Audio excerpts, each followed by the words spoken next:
सबसे पहले आप सबका बहुत बहुत शुक्रिया। आप लोगों ने जितना प्यार, जितना विश्वास दिया, मेरा दिल गदगद हो गया। आज मैं बहुत खुश हूं। आपका नाम क्या है? दिलीप कुमार। दिलीप कुमार तिवारी। उन्होंने जिस तरह से आज इतने प्यार से हम लोगों को अपने घर पे खाने को बुलाया, मुझे बहुत अच्छा लगा है। आज रात को हम इनके घर जरूर खाने के लिए जाएंगे।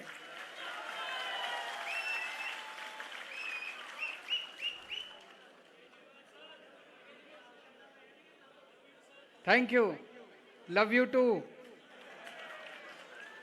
दोस्तों, आपके बीच में आज आके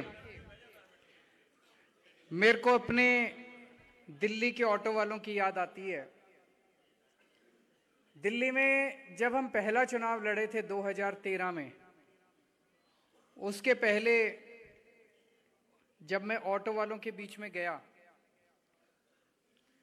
दिल्ली में ऑटो वालों को जनता बहुत गालियां दिया करती थी उन दिनों में। कहते थे ऑटो वाले माफिया, ऑटो माफिया है। उनको कहते थे टैक्सी माफिया है।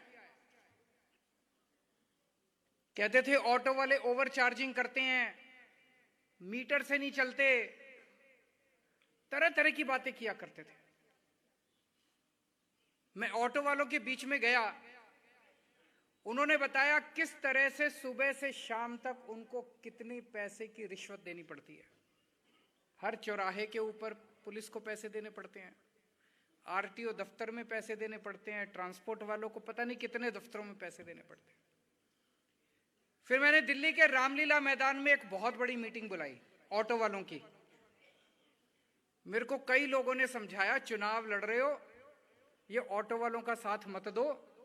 ऑटो वालों का साथ दोगे जनता नाराज हो जाएगी, जनता इनको नहीं चाहती। मैंने फिर भी मीटिंग बुलाई और मीटिंग में मैंने ऑटो वालों को कहा, मैंने कहा जनता जो मर्जी, मैं आपका साथ दूंगा, मैं आपके साथ खड़ा हूं। और मैंने जाके जगह जगह जाके दिल्ली की जनता को बोला, मैंने कहा अगर ऑटो वाला माफिया है तो इस माफिया ने पैसे कमा के अपने लिए कोठी तो बनवा ली होती, 2-4 बड़ी बड़ी गाड़ियां तो कमा ली होती। ये सारा माफिया सारा दिन लूटने के बाद भी झुग्गी झोपड़ी में रहता है।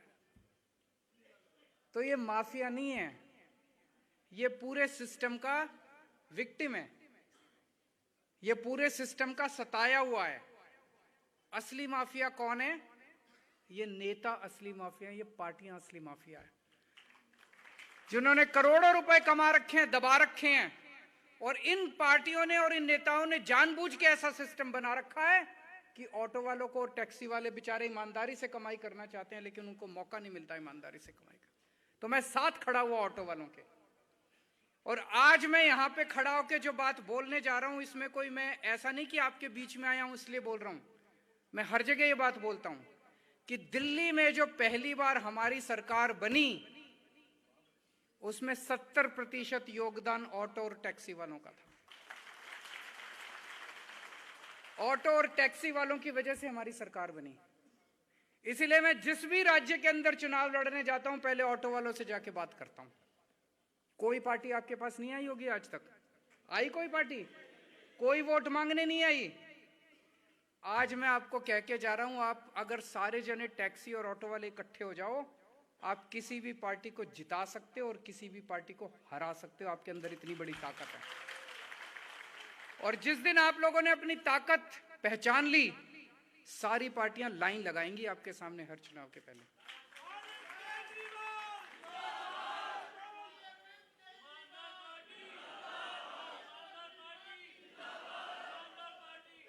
तो ऑटो वालों ने हमारी क्या मदद की? ऑटो वालों ने कैसे जिताया हमको? उन्होंने 2 काम किए। एक तो हमारे पास पैसे नहीं थे, हम ईमानदार लोग हैं, हमारे पास शुरू में कोई डोनेशन भी नहीं देता था, अब तो थोड़ा बहुत डोनेशन दे देते हैं लोग। तो जब नई नई पार्टी थी हमारी, पैसे थे नहीं, दिल्ली के हर ऑटो वालों ने अपने ऑटो के पीछे हमारा पोस्टर चिपका लिया। उस पोस्टर पे लिखा था, इस बार चलेगी झाड़ू। और एक ऑटो वाला पूरा दिन कितने 100-150 किलोमीटर तो घूम लेता है, चलता फिरता एडवर्टाइजमेंट। किसी पार्टी के पास ऐसा एडवर्टाइजमेंट नहीं था जो हमारे पास था।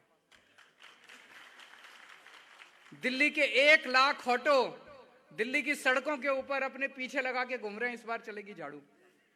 झाड़ू चल गई, हम जीत गए। और उसके बाद हम लोगों ने एक एक काम किया, ऑटो वालों का पूरा सिस्टम बदल दिया। अभी मैं नोट कर रहा था, मैंने इतनी सारी प्रॉब्लम तो नोट कर ली, आपकी लिख रहा था मैं बैठ के, जो जो बता रहे थे।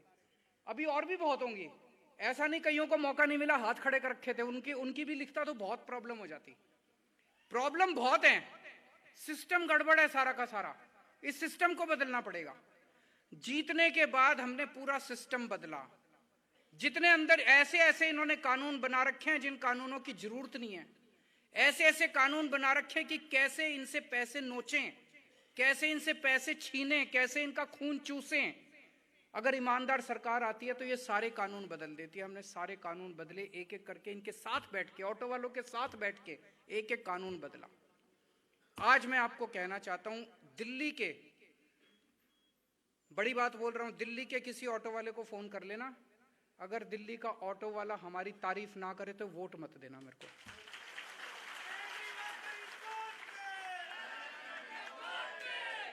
दिल्ली का एक एक ऑटो वाला मेरे को छोटा भाई मानता है, और दिल्ली के कई ऑटो वालों के पास मेरा फोन नंबर है। किसी को कोई दिक्कत होती है सीधा सीएम को फोन करता है, दिल्ली का ऑटो वाला सीधा सीएम को एसएमएस करता है। फोन तो हो सकता है मैं ना उठा पाऊं, एसएमएस करता है और उसका काम होता है। ये ताकत है दिल्ली के ऑटो वालों की। तो दोस्तों, जैसे दिल्ली के ऑटो वाले मेरे को अपना भाई मानते हैं, आज मैं आप लोगों से रिश्ता बनाने के लिए आया हूं, आपका भाई बनने के लिए आया हूं, आपका भाई बनने के लिए आया हूं। बनाओगे अपना भाई? आपका भाई बनने के लिए आया हूं। जैसे भाई होता है, घर में कोई समस्या हो जाए, कोई बीमार हो जाए, किसी को पैसे की जरूरत पड़ जाए, कोई समस्या हो जाए, आप भाई के पास जाते हो ना, तो आपकी सारी समस्याओं की जिम्मेदारी लेने के लिए आया हूं। केवल ऑटो की नहीं, घर में बच्चे की पढ़ाई ठीक नहीं हो रही, मेरे पास आ जाना। घर में कोई बीमार है, मेरे पास आ जाना। ऑटो ठीक नहीं चल रहा, मेरे पास आ जाना। टैक्सी ठीक नहीं चल रही, मेरे पास आ जाना। सारी समस्याओं की जिम्मेदारी लेने के लिए आया। आज मैं लुधियाना में आपके बीच में आपके साथ 2 घंटे से बैठा हूं, इसीलिए इसी से साफ जाहिर है, आज तक कोई पार्टी ने आपको नहीं बुलाया होगा, किसी पार्टी ने आपके साथ मीटिंग नहीं करी होगी। और अगर मेरे को मीटिंग वैसे ही करनी होती, मैं आता, भाषण देता और चला जाता। पिछले 2 घंटे से बैठ के एक एक की बात सुन रहा हूं, नोट कर रहा हूं मैं। इसका मतलब नीयत साफ है कि नहीं है? नीयत साफ है, समस्याओं का समाधान करना चाहता हूं। तो दिल्ली में खूब काम किए, पहले तो छोटे छोटे, दिल्ली में सबसे, जैसे मैंने बताया कि किराया कई सालों से नहीं बढ़ा था, हमने दिल्ली के ऑटो वालों का, टैक्सी वालों का किराया बढ़ाया। कैसे बढ़ाया? पहले क्या होता था, 4 अफसर बैठ जाते थे और वो अपनी कुछ भी, अफसरों को क्या पता ऑटो कैसे चलता है? पता है अफसरों को?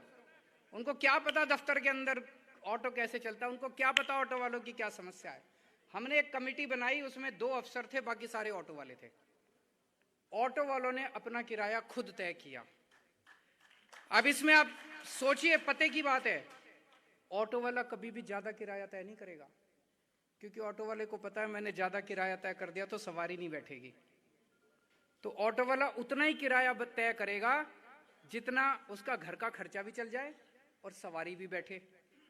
जैसे दिल्ली के अंदर ओला उबर चलती है, ऑटो वाले को पता है अगर मैंने ज्यादा किराया तय कर दिया तो ओला उबर में बैठना चालू कर देंगी सवारियां। तो उन्होंने उतना ही किराया तय किया कि उनका धंधा भी चलता रहे और सवारी के ऊपर भी आंच ना आए। तो हमने उन्हीं की कमेटी बना दी, तुम ही तय कर लो अपना। उन्होंने खुद ही तय किया किराया। तो सबसे बड़ी बात, पंजाब के अंदर भी एक ऐसा कॉरपोरेशन बनाएंगे जिसके अंदर ऑटो और टैक्सी वालों को ऊपर टॉप लेवल पे रखेंगे। तो जितनी भी पॉलिसी बनेगी पंजाब में, वो पॉलिसी सारे, आज सबसे बड़ी प्रॉब्लम मैं देखता हूं हर जगह ये है कि जो भुक्तभोगी है उससे पूछा ही नहीं जाता, सरकारें पॉलिसी पे पॉलिसी, पॉलिसी पे पॉलिसी बना देती। अब पंजाब की ऑटो और टैक्सी की पॉलिसी आप बनाओगे, अफसर नहीं बनाएंगे। यह सबसे बड़ी बात है। दूसरा, जैसे मैंने बताया, हमने सारे कानून बदले। एक अभी हमने सिस्टम बना दिया, अब फेसलेस सर्विस शुरू कर दी। किसी भी ऑटो और टैक्सी वाले को आरटीओ दफ्तर जाने की जरूरत नहीं है, फेसलेस है, ऑनलाइन है। आप ऑनलाइन करो। अगर आप ऑनलाइन नहीं कर पा रहे, कोई दिक्कत आ रही है, आपको करनी नहीं आती ऑनलाइन, या ऑनलाइन काम नहीं कर रही, तो हमने एक फोन नंबर दे दिया 1076। उस नंबर पे फोन करो, दिल्ली सरकार का कोई कर्मचारी आपके घर आएगा आपका काम करने के लिए, आपको जाने की जरूरत नहीं है। आने के पहले वो आपसे पूछेगा क्या काम है, आप बताओगे जी ये काम है, वो आपको बताएगा ये कागज लगेंगे, ये कागज तैयार रखना। फिर पूछेगा कितने बजे आऊं। आप अगर उसको रात का भी टाइम दोगे ना, जी मैं 10 बजे आना, मैं तो ड्यूटी से 10 बजे आता हूं, तो रात को 10 बजे दिल्ली सरकार का कर्मचारी आपके घर आके आपका काम करके जाएगा।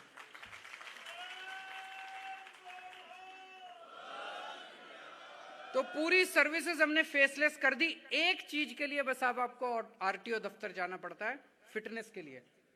फिटनेस के लिए गाड़ी ले जानी पड़ती है, तो गाड़ी ले जानी पड़ती है फिटनेस के लिए, उसकी भी फीस वगैरह तो ऑनलाइन जमा हो जाती है। गाड़ी लेके एक बार, साल में एक बार आपको दफ्तर जाना पड़ता है, आरटीओ दफ्तर, और कोई जरूरत नहीं है जाने की। फिटनेस फीस वो माफ कर दी, अब कोई फिटनेस फीस नहीं देने की किसी ऑटो टैक्सी को, सरकार फिटनेस फीस भरती है आपकी। सबसे बड़ी बात, जब कोरोना आया आपकी तो रोजी रोटी खत्म हो गई थी, लॉकडाउन लग गया था, किसी के घर में पैसे नहीं थे। पूरे देश में अकेली दिल्ली सरकार थी, हमारी सरकार थी। हमने 1.5 लाख ऑटो टैक्सी ड्राइवरों के अकाउंट में 5,000 रुपए पिछले साल डाले और 5,000 रुपए इस साल डाले। 10-10 हजार रुपए हमने 1.5 लाख टैक्सी वालों को, हर टैक्सी वाले को 10-10 हजार रुपए दिए। 1.5 लाख को दिए, कितने बने? 150 करोड़ रुपए। 150 करोड़ रुपए आज तक भारतवर्ष में किस सरकार ने अपने टैक्सी और ऑटो वालों को दिए? किसी ने नहीं दिया।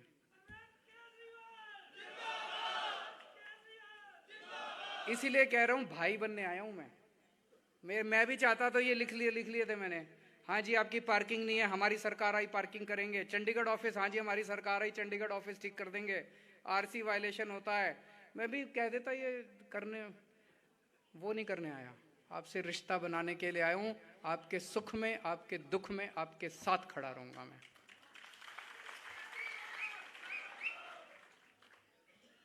तो यहां पे सरकार बनेगी, एक कॉरपोरेशन बनाएंगे, उसके टॉप के ऊपर जो भी बॉडी होगी डिसीजन मेकिंग, उसमें ऑटो टैक्सी ड्राइवर्स को और यूनियन वालों को रखेंगे। एक है एक्सीडेंट अगर किसी भी ड्राइवर का होता है, उसका पूरा इलाज का खर्चा पंजाब सरकार देगी, उसको कोई खर्च करने के, कितना भी खर्चा आए उसका। अभी इंश्योरेंस की बात करी एक भाई, आपने इंश्योरेंस की बात करी। दिल्ली के अंदर हमने अब ऐसा सिस्टम बना दिया, दिल्ली की 2 करोड़ जनसंख्या, हमने इतने नए अस्पताल बना दिए, इतने मोहल्ला क्लिनिक बना दिए कि दिल्ली के किसी भी आदमी को कोई भी बीमारी हो जाए, छोटी बीमारी खांसी जुकाम से लेके उसको कैंसर हो जाए, उसका ऑपरेशन होना हो, उसको बहुत बड़ा, उसको 50, 60, 70 लाख रुपए का भी अगर ऑपरेशन होगा, दिल्ली सरकार सारा फ्री में कराती है, हर एक का। 2 करोड़ के 2 करोड़ लोगों का, तो अलग से ऑटो वालों के लिए बनाने की जरूरत ही नहीं है। आप भी पंजाब के लोगों में, तो पंजाब में सरकार बनेगी, ऐसा होना चाहिए नहीं होना चाहिए दिल्ली कि पंजाब की सारी जनता का सारा इलाज मुफ्त, क्रोसिन की टेबलेट से लेके और 70-80 लाख रुपए का भी अगर आपका ऑपरेशन होगा, पंजाब सरकार कराएगी।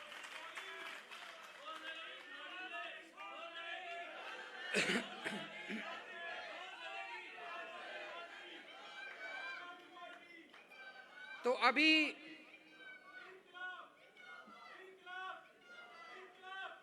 बस अच्छा, बहुत अच्छा, ताली बजा दो सब लोग एक बार इनके लिए। बहुत अच्छा, बहुत अच्छा। आपकी सबकी समस्याएं, लेकिन सर पार्किंग की समस्या दिल्ली में भी बहुत थी। कोई पार्किंग नहीं बना रखी थी ऑटो वालों के लिए। बेचारा जहां खड़ी करता था पुलिस वाले वहां पे डंडा मार के उससे पैसे मांगते थे। हमने अभी 490 पार्किंग बना दी हैं, तो उनकी सारी समस्या दूर हो गई। तो यहाँ भी करेंगे। अभी किसी ने बताया चंडीगढ़ ऑफिस जाना पड़ता है, सब कुछ ऑनलाइन कर देंगे तो जाने की जरूरत नहीं है। वैसे काफ़ी डिसेंट्रलाइज्ड ऑफिस भी खोल सकते हैं फिटनेस वगैरह करने के लिए, लोकल लेवल पे आप कर सकते हो। दिल्ली की जो जो समस्याएं आप बता रहे थे भाई साहब यहाँ पे, एक बारी मेरे पास आ जाना, मैं आपको ट्रांसपोर्ट मिनिस्टर जो है दिल्ली के उनके साथ बिठा दूंगा। जो भी आपकी समस्याएं उनको बता देना, जो बदलने की जरूरत है वो सब ठीक कर देंगे। तो आप अपना फोन नंबर वगैरह किसी को दे दो और मैं आपको बुला लूंगा। और भी जितनी समस्याएं हैं, 5 लाख गाड़ी की वेटिंग पासिंग रुकी हुई है, 3 साल तक पासिंग, ये सब करेंगे। नियत होनी चाहिए, सब करेंगे।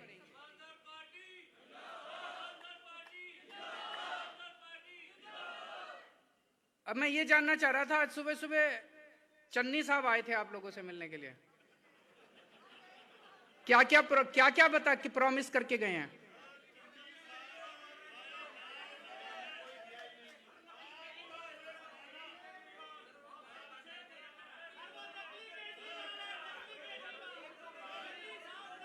वो क्या क्या प्रॉमिस करके गए हैं? एक मिनट, इनको माइक दे दो, इनके पास आए थे, माइक देना इनको, माइक देना जरा, माइक सुने क्या क्या कह के गए थे।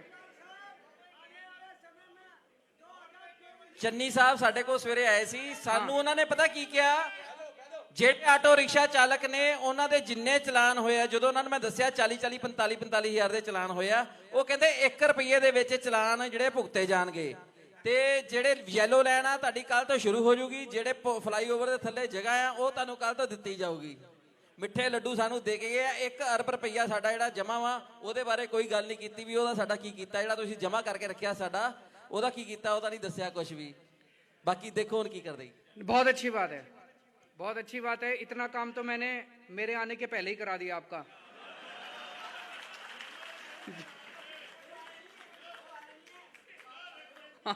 मैं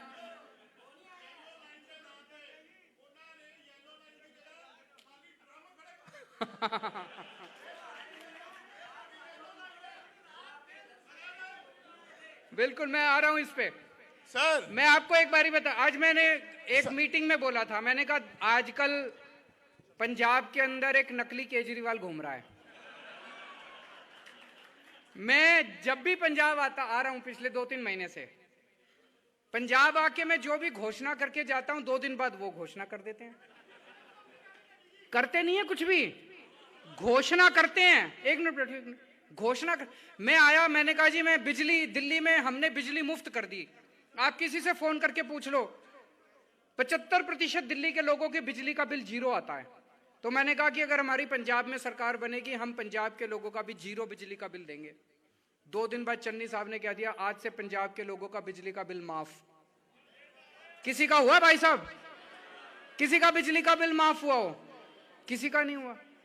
झूठ बोला। अभी तो चुनाव के पहले उनका ये हाल है, चुनाव के बाद तो पता नहीं क्या करेंगे। झूठे वादे कर रहे हैं। फिर उन्होंने क्या बोला, उन्होंने, मैंने कहा, मैं अगली बार आया, मैंने कहा जी 15,000 मोहल्ला क्लिनिक बनाएंगे जैसे दिल्ली में बनाए। उन्होंने कहा मैं भी बनाऊंगा। 10 दिन में एक मोहल्ला क्लिनिक बनता, बना के तो दिखाओ। 1 तो बना दो, 2 तो बना दो, 3 तो बना दो। 15,000 मोहल्ला क्लिनिक बनाओगे, पहले 1 बनाओगे तभी तो। अभी तक 1 भी नहीं बना। बनाना थोड़ी है, झूठे वादे करने हैं। पहले कैप्टन साहब झूठे वादे करते थे, अब ये झूठे वादे करते हैं। उसके बाद आज सिद्धू साहब ने खुद ही बोला, चन्नी साहब ने ऐलान किया कि रेता 5 रुपए फुट मिलेगा। आज सिद्धू साहब ने उनकी स्टेज पे आके बोल दिया चन्नी साहब झूठ बोलते हैं। वो कहता है रेता अभी भी 20 रुपए फुट मिल रहा है, 5 रुपए फुट नहीं मिल रहा कहीं भी पूरे। वो भी झूठ बोला। आज मैं महिलाओं के बीच में गया था, मैंने महिलाओं में ऐलान करा कि हमारी सरकार बनेगी, पंजाब में हर 18 साल से ऊपर की महिला को 1000 रुपए महीना हम उसके अकाउंट में डालेंगे। आप देख लेना, यकीनन अगले 2 दिन के अंदर चन्नी साहब भी ऐलान करेंगे, मैं भी डालूंगा। मैं चन्नी साहब को कहना चाहता हूं 2 महिलाओं के ही अकाउंट में डाल देना, डालना तो सही, कुछ करो तो सही। आज मेरे को आपके बीच में आना था, उनको पता चल गया कि केजरीवाल लुधियाना में ऑटो वालों से मिले, सवेरे सवेरे आपके बीच में पहुंच गए। मैं चन्नी साहब को कहना चाहता हूं, आपने जो जो वादे करे हैं इनको ऑटो वालों को कि सारे चालान माफ करेंगे, और क्या क्या भाई साहब, येलो लाइन बनाएंगे, सारे चालान माफ करेंगे, ये कर दो, वरना ये सारे ऑटो वाले आम आदमी पार्टी को वोट दे देंगे, सारे ऑटो वाले आम आदमी पार्टी की कैंपेनिंग करेंगे। और मैं अभी से चन्नी साहब को कहना चाहता हूं कि कल और परसों में टीचर्स से मिल रहा हूं।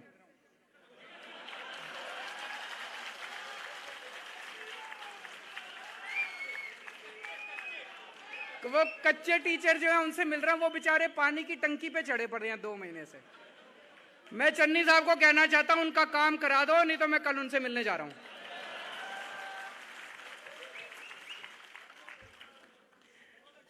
ऐसे नहीं मानते ये। तो दोस्तों, अब आपसे जो 2 बातें दिल्ली के ऑटो वालों ने करी थी, आपसे भी यही निवेदन है कि पूरे पंजाब के जितने ऑटो टैक्सी वाले हैं उनको, आपकी तो सबकी यूनियन है, उनको सबको इकट्ठा कर लो। हर टैक्सी और हर ऑटो के पीछे आम आदमी पार्टी का पोस्टर होना चाहिए। और दूसरा ये वाला, ये दिखा दो। एक मौका केजरीवाल नो, सही है ना? ये ऑटो, ये वाला पोस्टर सबके पीछे।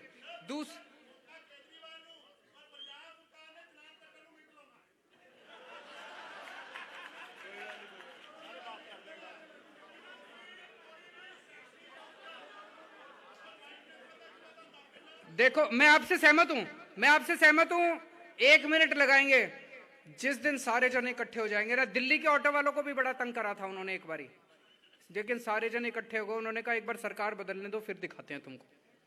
सारे जन इकट्ठे हो जाओ, डरने की जरूरत नहीं है। और पंजाब के लोग तो कतई नहीं डरते, उन्होंने मोदी को झुका दिया अभी। तो आप कौन सा इनसे डरने वाले हो? आप कौन सा इनसे डरने वाले हो? नहीं। तो दोस्तों, आपके बच्चों के लिए अच्छे स्कूल बनाएंगे, पंजाब में अच्छे अस्पताल बनाएंगे, जैसे दिल्ली में करा। 24 घंटे बिजली करेंगे, बिजली मुफ्त करेंगे, पंजाब का भविष्य बनाएंगे, आपके परिवार का भविष्य बनाएंगे। लेकिन उसके पहले सरकार बननी जरूरी है। तो एक तो सारे जने पोस्टर लगाएंगे, और दूसरा, जो सवारी बैठेगी, हर सवारी आपके पास आधा घंटा मिलता है उसको, सवारी के साथ हर सवारी को आम आदमी पार्टी को वोट डालने के लिए बोलेंगे। बोलेंगे या नहीं बोलेंगे? बोले सोनिहा। रंग दे बसंती चोला हो, आज रंग दे हो माए रंग दे।